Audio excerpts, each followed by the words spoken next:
You're seeing a marrying of the church and state. You're seeing a marriage of Russian identity, to put it more exactly, and Christian identity. And you're seeing a blurring of the two polities of the church and state. So I use this term very consciously in the book. I use the term colonization. In Russia, the world has colonized the church. And I fear that something similar is happening to an increasing degree in the evangelical world. I am evangelical, although sometimes nowadays it depends on who's asking. Well, hello there, faithful politics watchers. If you're watching us on YouTube, or listeners, if you're joining us via our feed, it's great to have you here with us today. I'm Josh Burtram. I am your faithful host, of course, and we have Will Wright with us, our political host. Good to see you, Will. Hey, good to be seen, Josh. Thanks.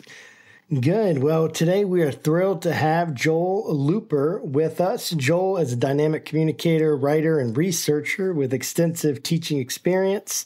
He holds a PhD in divinity from the University of Aberdeen, focusing on Dietrich Bonhoeffer's views on America. He has dual MA degrees in theology and New Testament from Gordon Conwell Theological Seminary. Joel teaches at Baylor University and serves as the denominational coordinator for Shalom Mission Communities. He had a book, Bonhoeffer's America, Land Without Reformation, and explores the church's place in modern society.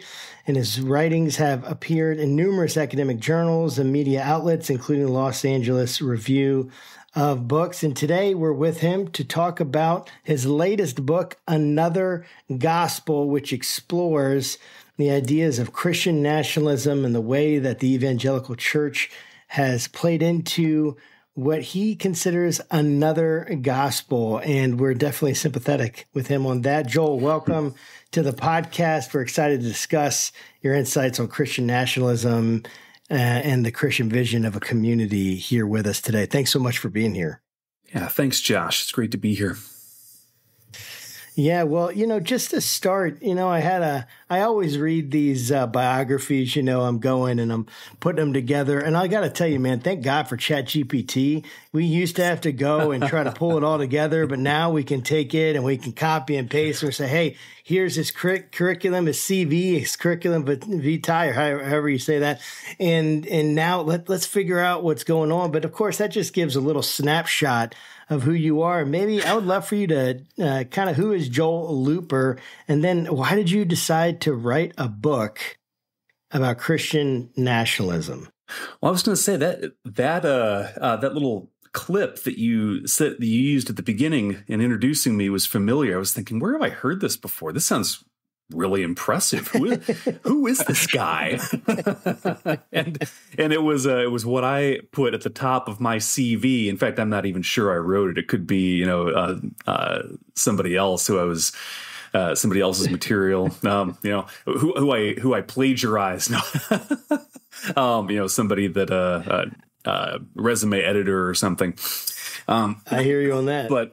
But yeah. So. Who is Joel Looper? Well, I grew up in southern Michigan. My father's a pastor, and now at a different church, and this was an evangelical church, and broadly evangelical church. And I think of the guy, the deacon in the church growing up, who would every year buy my dad a subscription to Mother Jones. So you could do that as an evangelical back then, at least in Michigan. That was, not abnormal.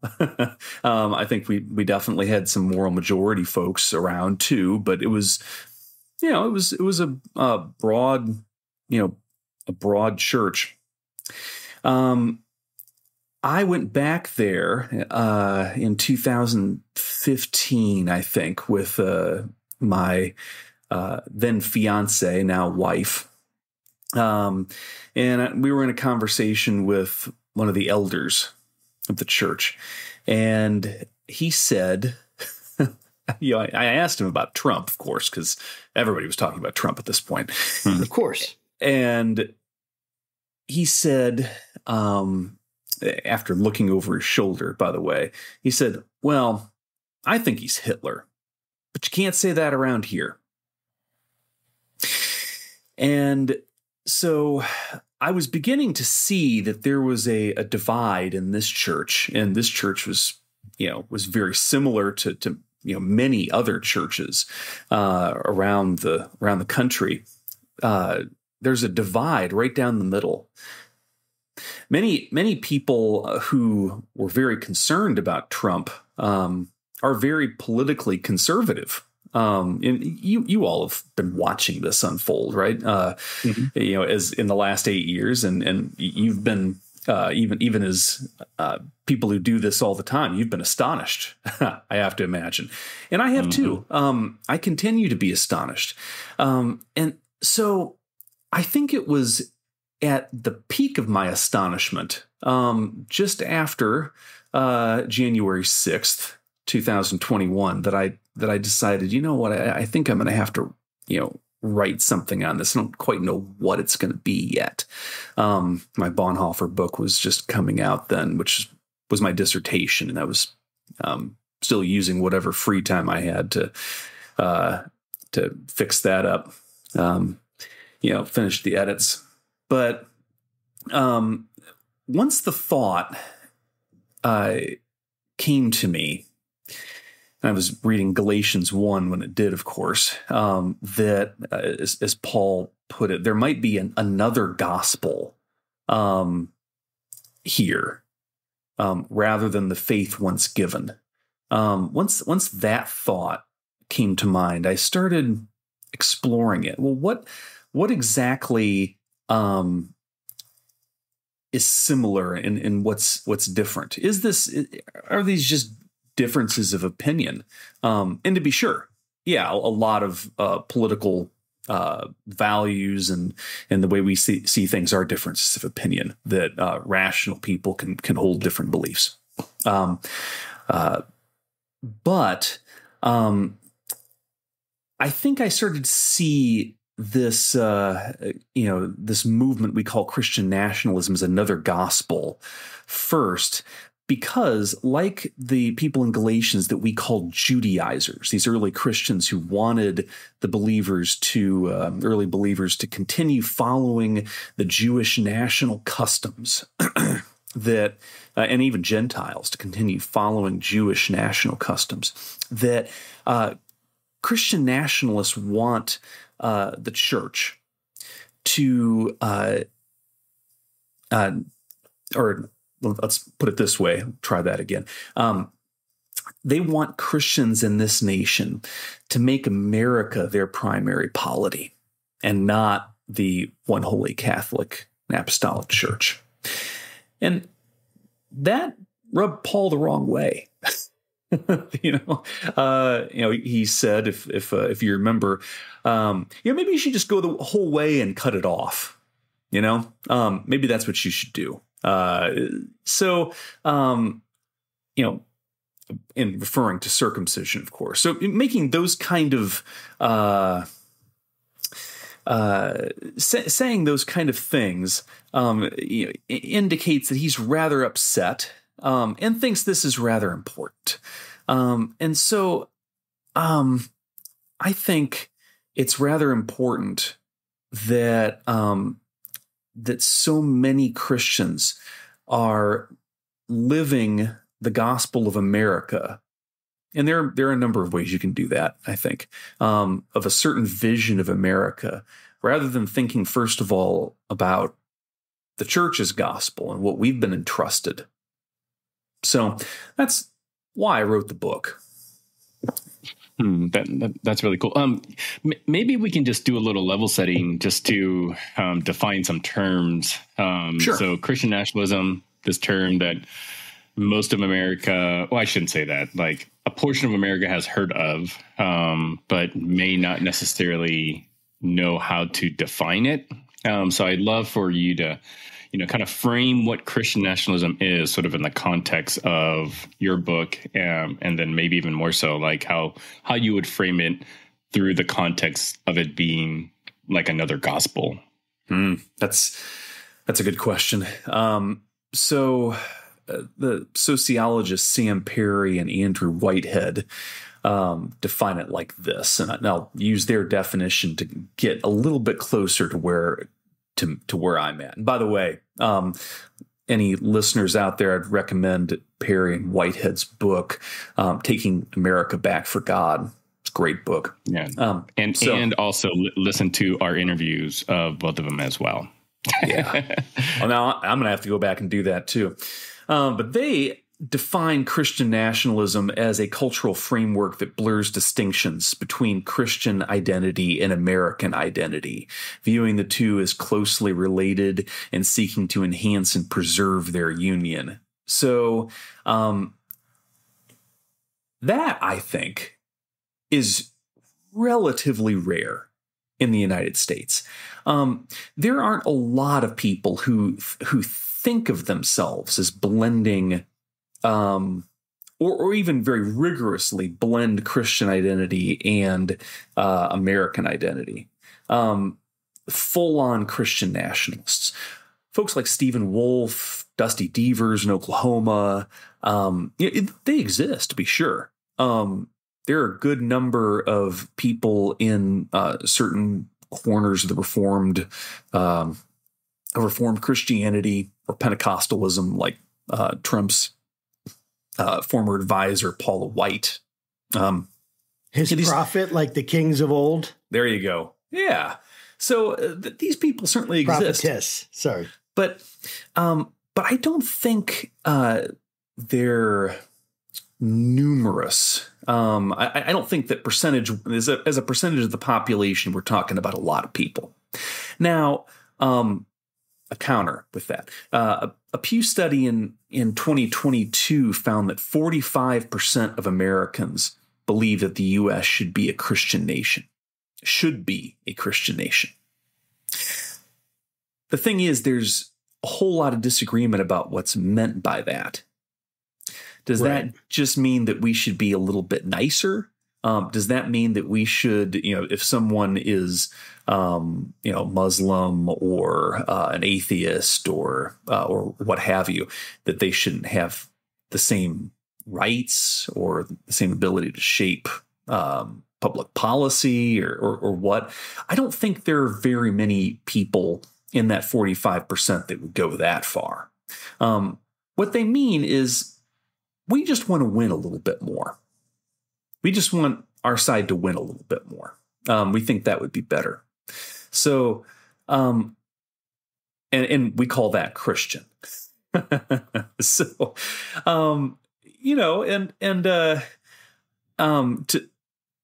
to take some examples from the other side of the political aisle, we tend to think of Christian nationalism as a right-wing phenomenon, and there are good reasons for that. But think about MLK, for example. What was he doing other than trying to bring certain theological convictions into the public sphere about how the nation and culture should be? And I think everybody here would say, yeah, rightly so. Is that Christian nationalism or progressives today or progressives at the beginning of the 20th century? Let's go back there. The Christian century, as it was called then, where we get the name of the Progressive magazine. So those people were trying to bring Christian principles to industry. An example from today, William Barber and the Poor People's Campaign. Has he succumbed to Christian nationalism? I don't think so. So it's not just wanting the nation to be a little more Christian. It's got to be something a bit different than that. And I think that this blurring of identities that Perry and Whitehead, if we look a little bit closer at what that might mean theologically, I think that'll be helpful. So. Yeah, that makes a lot of sense. It's interesting because we actually interviewed Bo Underwood and Brian Kaler, and they recently wrote a book called Baptizing America, which is a great book, but it's all about how the left, the Christian nationalism that was very prominent in progressive Christianity, and the left, even going back to Norman Vincent Peale or whatever, who was Trump's actual pastor. I think he married them or did something like that. If you can think of Trump as a, whatever. I'm not here to judge Trump's eternal soul. But because thank God that's not my job. That's Will's job. That's Will's job. So, and he does it so well with such flair. But, this is so fascinating. And I would love to go back a little bit because you touched on something in the beginning of your book and also in the beginning of this conversation about, and I think it's the metaphor, the driving scriptural analogy that is the engine behind the sense of another gospel. And that's that famous passage where the apostle accuses them of having, right, another gospel. And he talks about these certain Jewish rights. But one of the points that you talk about is that not Christian nationalism, because that's anachronistic, right? But that sense of that nationalistic fervor that was there within the Jewish nation. And how when Paul said something like, I wish you would go ahead and just emasculate, yourself completely, or they would emasculate themselves completely, instead of just practicing the circumcision, he's actually coming after some national symbols because I think it's important. I would love for you to talk about that and that biblical controversy and kind of help us see those same themes, those same trends in today's understanding of that as being American vis-a-vis being Jewish at that time, because I think that would be helpful for us to understand, like, hey, here's this scriptural passage that's very clearly talking about these things and help us understand how the analogy fits here and today between now and Paul's addressing this, this community of believers in first century, Turkey, Asia Minor at the time, right? Help us understand that and how we can see it, those same trends, those same principles at work today. I'm glad you asked that. I think that's really one of the key questions that we need to be asking in the church right now. So just imagine yourself in first century Israel. What's the political landscape look like? You're occupied. You are second-class citizens, both for ethnic reasons and for religious reasons. And the folks that are many Jews' heroes are the Sicarii, the Zealots, folks who are revolutionaries, right? They're going to push the envelope versus Rome. They're going to try to take what is rightfully their nation's, their people's, right? The people in charge of the temple, the main religious institution, were in bed with the Romans. And they were, I've heard it said that these folks are called the Sadducees. I've heard it said that these folks are more liberal than whether that's a valid way to put it or not. I'll leave up to you, Joel, all. But the Pharisees were just trying to own the libs. That's essentially what I hear you saying. Yeah, there's a sense in which these Pharisees are really they're Bible people. That they're Bible people. They want they want to do God's will, right? And they also really want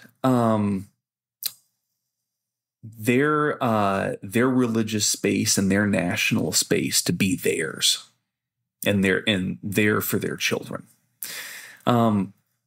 That's humanly understandable. We all know that. We get that it's understandable that people want to be comfortable in their space, whatever that looks like.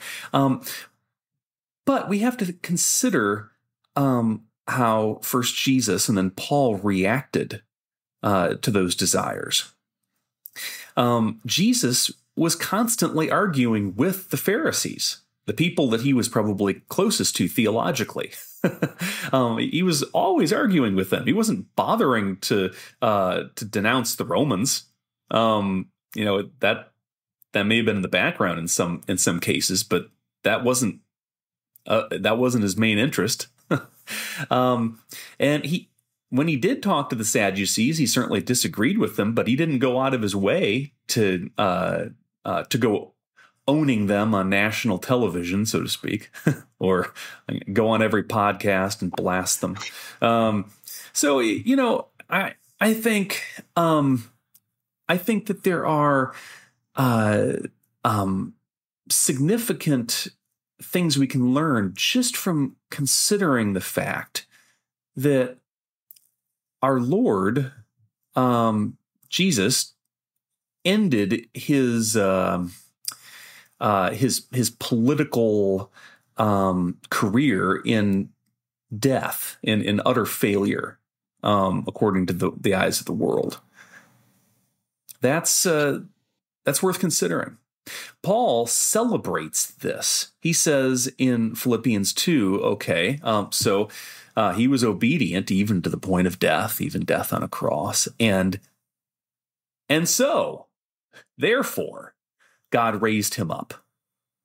So it was through this the word is kenosis, this self-emptying,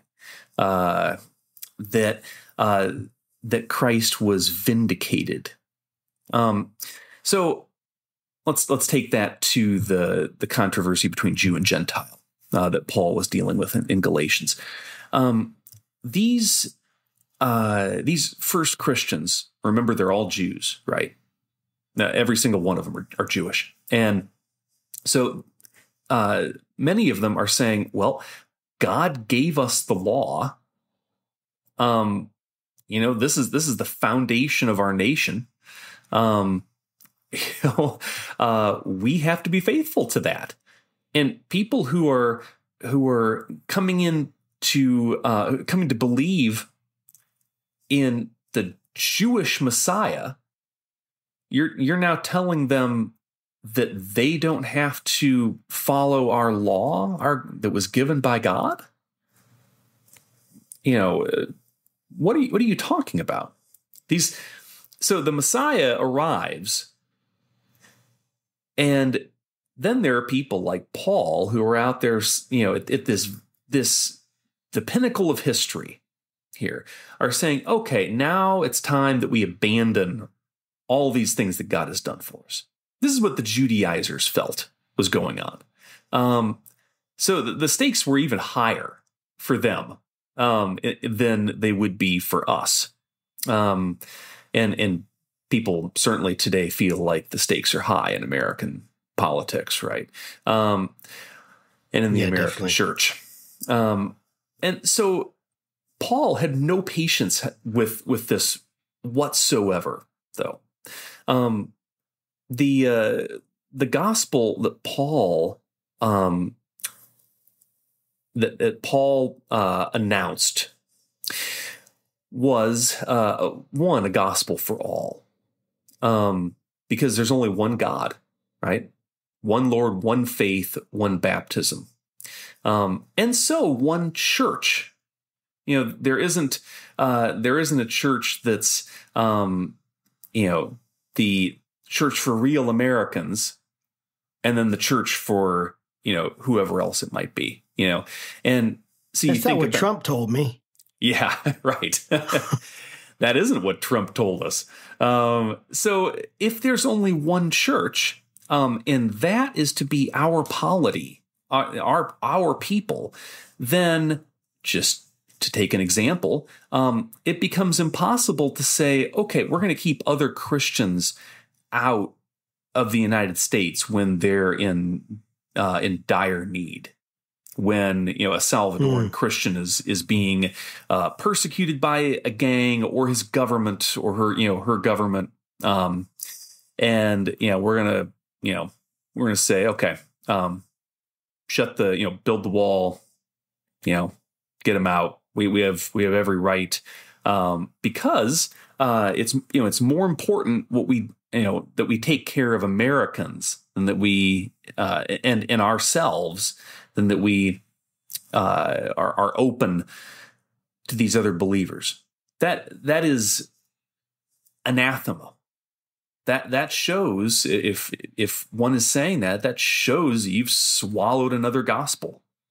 So, I mean, that's fascinating to me. And one of the things that I loved about your book that was so enlightening to me was, again, even going in beyond Scripture into some of the examples from church history, even the early church, like where we kind of idealize and idolize the early church, right, as this perfect time, and yet it wasn't. But we do get some trends. I would love for you to walk through some of the major trends that how do we get here, right? We have America, we have American Christianity, and I know it's a long story, so you can truncate it as much as you feel, necessary.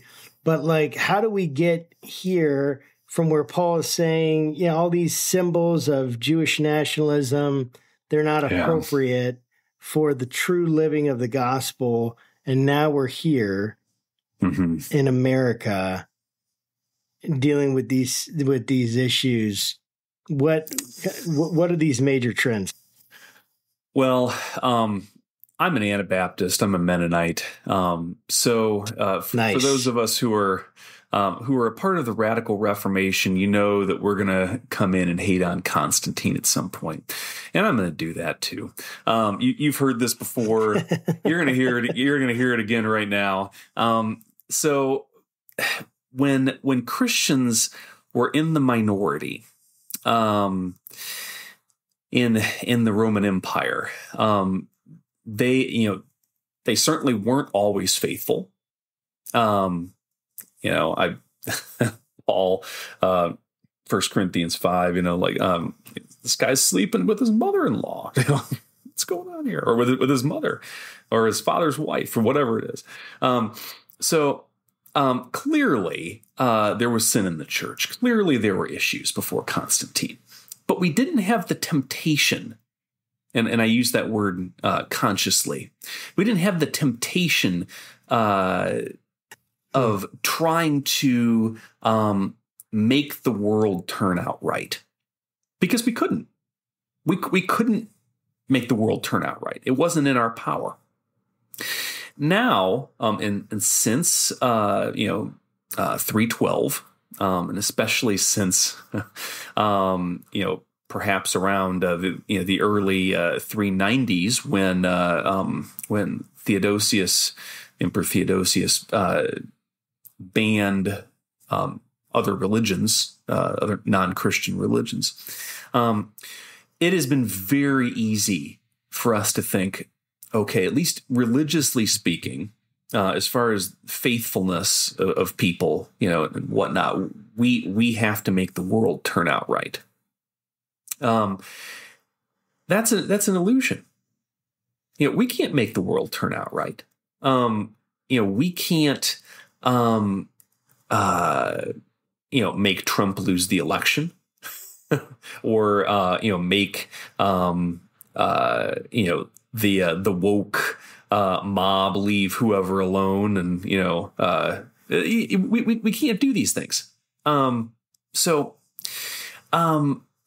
But nonetheless, through most of Christian history, we tried. We tried very hard in many different ways.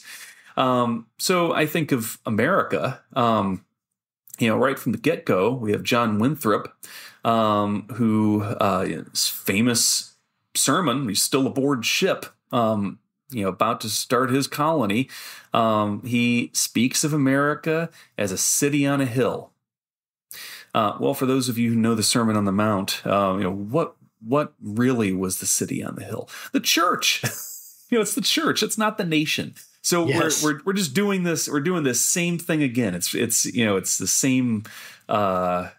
same issue over and over again.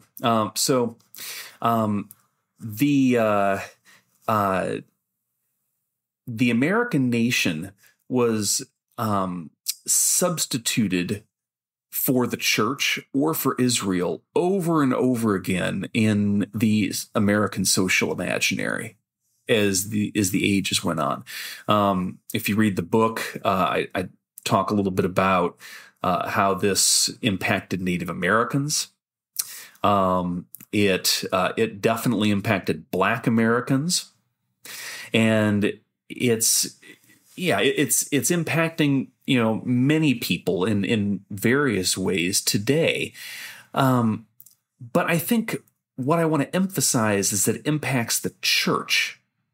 It impacts us because we're not seeing who we're supposed to be. We're playing by different rules. We're playing the game by different rules. If you're playing a national political game and you think this is Christianity, then how are the fruits of the Spirit going to show up in your life? This isn't to say we should all bow out of national politics. I'm not one of those folks. But there are certain times in which we'll just have to say, you know what? We did the best we could, and we're unable, or we're unwilling to use these Machiavellian means. We're unwilling to slander our opponents or use underhanded and any underhanded means to get our way. Instead, we're going to trust God. But this hasn't happened. And frankly, I don't have a whole lot of hope that we're going to see much of it before the election. Yeah, I've read a lot of books about Christian nationalism. Your book is probably the first that mentions Russia. You have a whole chapter in it pertaining to Russia. So I'd love for you to maybe unpack that chapter, explain to the audience, why you thought that was important to include that. And what are some of the connections to Christian nationalism and Russia? Yeah. Well, I included that chapter, first of all, because I'd already written an essay on it and it was convenient. Convenience, covers over a multitude of no doubt. Right. So, repurposed material, but really I used it because I felt like we needed a counterexample. Just focusing on America and, in this perpetual rhetorical boxing match that that we're all in, eventually it's like, okay, we need to see this with new eyes. What are we talking about when we're talking about Christian nationalism? Does anybody even know? And so let's look at another case study. So the Russian case study, I think, is dramatic. Is dramatic one is out there. America isn't the only nation that struggles with Christian nationalism. Many do. But as far as the Russian example, I think I make this claim in the book that Putin's own Christian nationalist beliefs, and I think those of many of the elite set in Russia, were were motivating factors, were primary motivating factors, even in this war in Ukraine beginning. They're the reasons why they rolled in with tanks, and so I think the question many people are likely to ask is, well, how? Why do you think that? It goes back to the way that Russians see their nation. This is the 10th century that I'm going to take us back to now. There's a baptism in Crimea, which is a part of Ukraine that Russia actually annexed again in 2014. Where there was a baptism. Vladimir was the prince's name. And Ukrainians call him Volodymyr, like the president of Ukraine, and Russians call him Vladimir, like their president. Interesting. But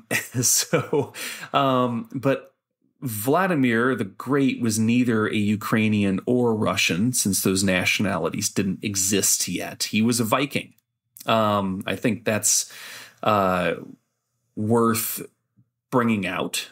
And his baptism happened so that he could cement a political alliance with Byzantium, the major Christian kingdom in what is now called Istanbul. So this was the eastern part of the Roman Empire, very powerful place. So let's go to Crimea. This baptism happened in Crimea. Very important place for the Russian, for the way the Russians see their nation, their national history. Well, Russia didn't actually have control of Crimea until it was almost the French Revolution. So their nation has a long history, and most of it did not include Crimea.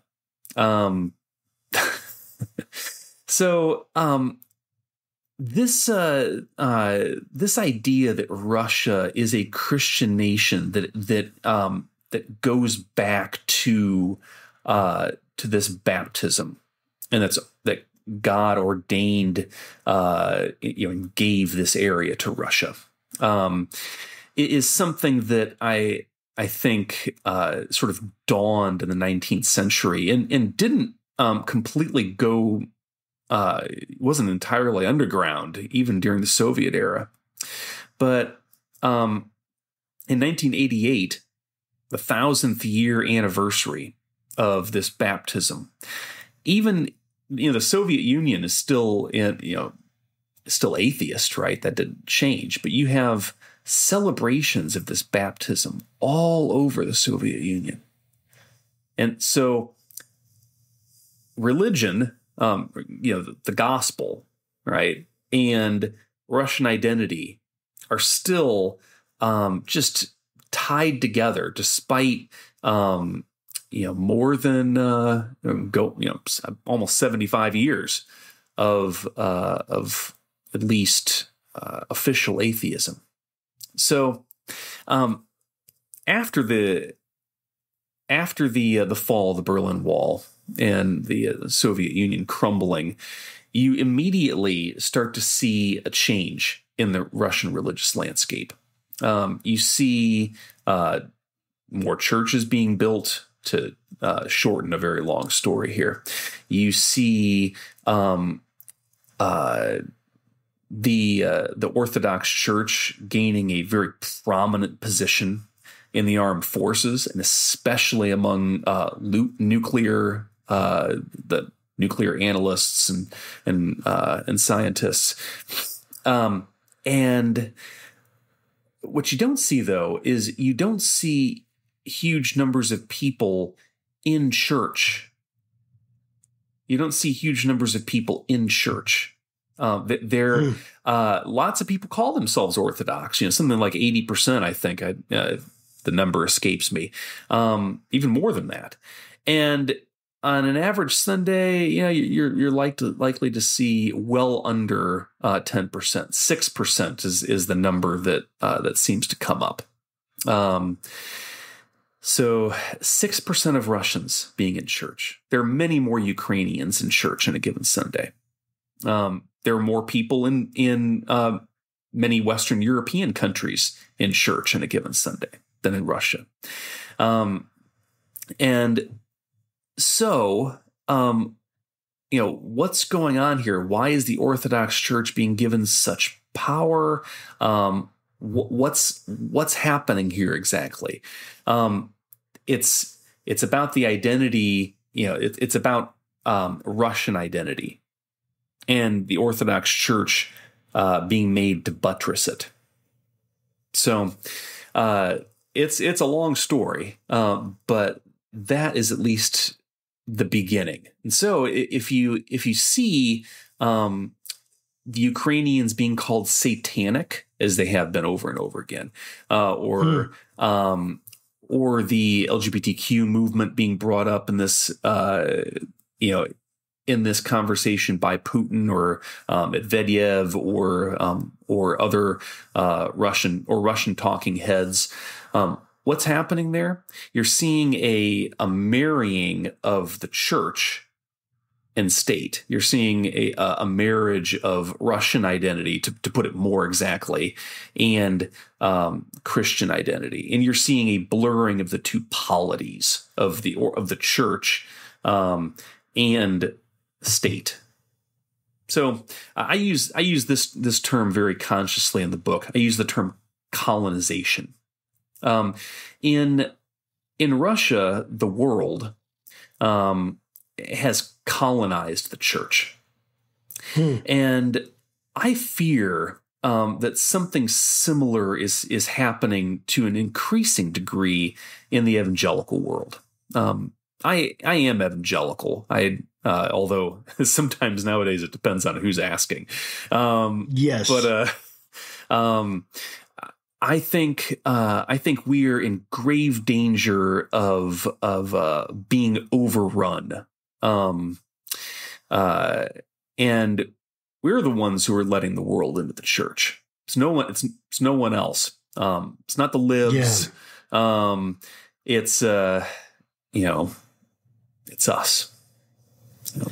And what's fascinating to me is this idea that such a small percentage of people from Russia actually attend the church, go to Orthodox Church, and yet at such a position of power, in a position of almost symbolic power, right, in the minds of the Russian people. And this marriage to nationalism that has happened is, it's very reminiscent, right, of the Catholic Church and the ways that it got married to power for many, many hundreds of years, over a millennia, right? And the fact that today we have thought that America was immune to this because of, our First Amendment, or the idea of separation of church and state that came out of Jefferson's letter, and that the Supreme Court, cited. The way that we feel like anyone can come and have any religion they want and still emphasize American over religion. And yet it seems like we're moving back into the same kinds of territory as people always have, which makes me wonder about the power of religion, like what that says about the human psyche, what that says about, human nature in general.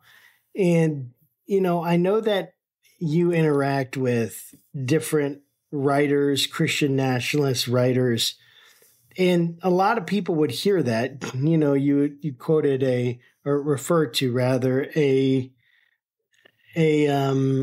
Pew Research where 45% of people said America should be a Christian nation, but then coming to terms of a definition of what that actually means is super important. I think that this is this comes down to the crux of the issue for so many people, because if you ask people, well, it seems like a large portion of people, well, should America have policies that reflect a Christian ethic? They would probably say yes, or they wouldn't see anything wrong with that, right? So what are the alternatives? Do we want a Muslim ethic? Do we want a Hindu ethic? Do we want a Buddhist ethic? Do we want an atheist ethic? Because in the minds of a lot of people, and even in my mind, in a lot of ways, it's like, well, how do we actually, it feels like one side's going to win, right? So the question is, which side wins, right? And you kind of referred to that. We just want to win a little bit more. Which side actually wins? Because which ethic is actually at the end of the day pushing the policies that we all have to live with. And it can be very confusing, because on the one hand, you don't want to say, well, I'm just going to give up, I'm going to wash my hands of this. The early Christians, they didn't have any power like we do in terms of voting or anything like that, right? They didn't have that kind of society. So it's like, how do we work through this? Like, I guess I agree. So here's the question. I agree with the distortion that you're bringing out, that taking this nation and equating it to Christianity is a distortion of the gospel. I'm very sympathetic to that. And yet at the same time, I'm wondering, how do we navigate this where we have the right to vote, where we have the right to have a political voice, where we don't want to just wash our hands clean of this and then, quote unquote, allow, whoever it is with the loudest voice to take over, the most aggressive to take over. Like, if we can do something about that and say, not have, the radical left win because they are the most aggressive or the loudest voice. And I'm trying to put myself not only in my thought process, but the other people that I've heard and talked about, and some of the tension that comes out in this. Well, like, who does get to call the shots? Sure. Then, and if we have an ability to prevent, say, something we feel is radically anti-Christian, which of course then you could argue that Christian nationalism is radically anti-Christian. But I don't know. I think how do we distinguish those things? How do we move forward with civic involvement yet preserving our sense of the gospel? Well, that's the question, isn't it? That you've just articulated. It seems like there. It in some ways, right? And I think my answer will be probably unsatisfactory for a lot of people. So the first thing is read your Bibles.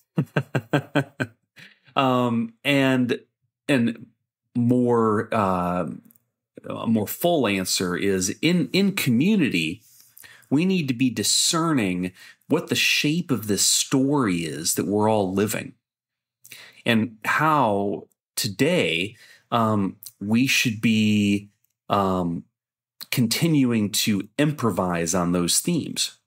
What does that mean for this moment? Does it mean that that I should defend a really unpleasant and immoral man who seems to have no regard for the law, Donald Trump, because, as Al Mohler said yesterday, he knows the difference between a man and a woman. Is that the shape of the story? Or does the story lead us, a different direction? Maybe toward, not not defending, not doing evil so that good may result. Put it that way. So we need to know the shape of the story, and we need to live it. That's number one. Number two, I think we need to get out into the political arena and attempt to work out, that story through just policies, as best we can. And I don't think most of us are having any trouble there. This country is more politically involved, at least some people are, than ever. Lastly, I think in that political involvement, we need to make certain that we're continuing to follow the story, that we're not losing the end game, that we know what the rules of our polity are. So, in other words, we're not getting dragged into thinking that national politics are really the end in themselves for us. So the main politics, to put it a little bit creatively, that we need to be about is our church politics. The politics of thanksgiving and kindness, goodness, faithfulness, grace, being willing to be wronged. That's ultimately what I hope we see more of going forward. And so that means we have to be willing to lose. We have to be willing for Biden to be elected. We have to be willing for Trump to be elected if we don't want that, and to say, okay, we have to be willing to not have as comfortable an existence in America as we have to date. That's this world. It's a hard sell. It is. It certainly is. But Christians from the beginning, I think of the epistle to Diognetus, which I quote in the book. These Christians lived everywhere, the writer says, and they had the customs of the given places in which they lived, but they lived there as aliens, as foreigners. Peter uses this word too, aliens and foreigners, and maybe that's how we need to see ourselves, not as Americans first of all, but as foreigners, as sojourners in America. That's what I hope for. I mentioned this quite a bit on the show, just about my own religious upbringing, which really there was none. I came to the faith in 2008, and have mentioned to a number of guests that this would be a horrible time for a younger Will to have come to the faith, because I would look at what I'm seeing and would be like, I don't want any part of this. So as a self-professed evangelical, I'm wondering if there's a message you could give that really gets at the heart of the craziness we see with Christians. If I'm going to put on my atheist hat for a moment, because that's how I live most of my life. But if God is as good as the Bible says He is, why would He allow for all these Christians to behave the way that they are behaving? Yeah. Well, I think the first thing that I'll say is that this is scandalous. It is scandalous. We're seeing, pastors, in many cases, people that many of us have looked up to in the past, being swallowed whole by the need to make everything turn out right. to put it differently, by faithlessness. And I don't know of a way to sugarcoat that.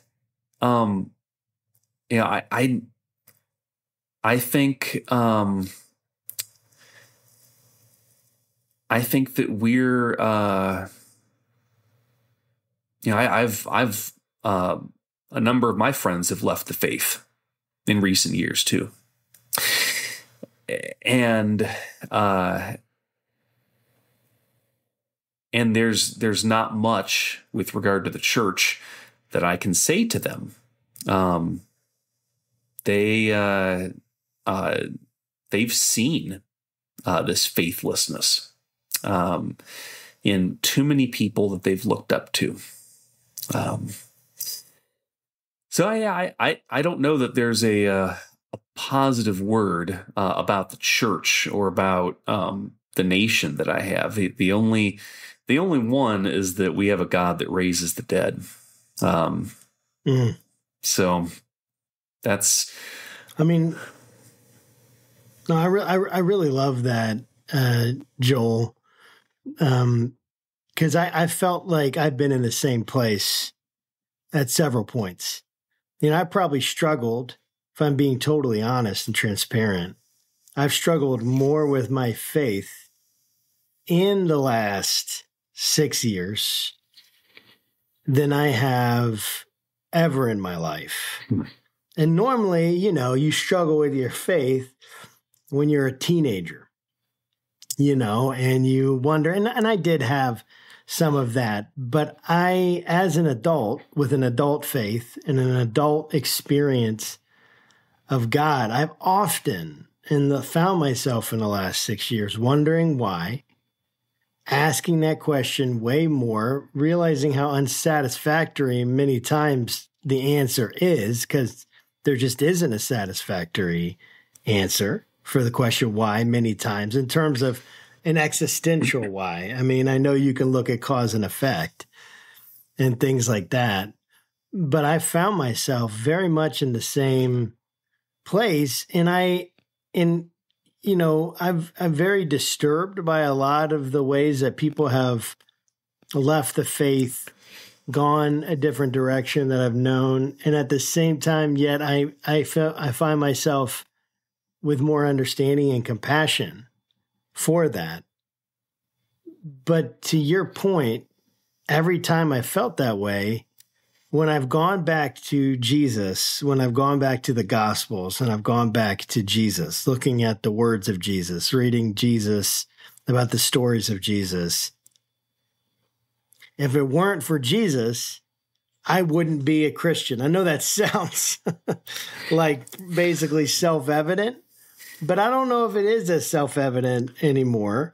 If it weren't for Jesus, I wouldn't be a Christian. If it weren't for his example, if it weren't for the things that he taught, the way that he lived his life, the access that we have to the Gospels to him, and the access that I think that anyone could have through the Holy Spirit to go to the actual Jesus, these are the things that are like so important. And I just wanted to make that comment to go back to Jesus, how important that is. Because, of course, we're going to deal with his followers, but we have to, and that's going to be really important, but always have to go back to Jesus. I'll give you a minute to comment on that, and then I'm going to close this out with a practical question at the end. Great. Well, I think you said it about as well as it can be said. The only thing I know how to do with friends is point them back to Jesus. One of my good friends who left the faith, he said one of the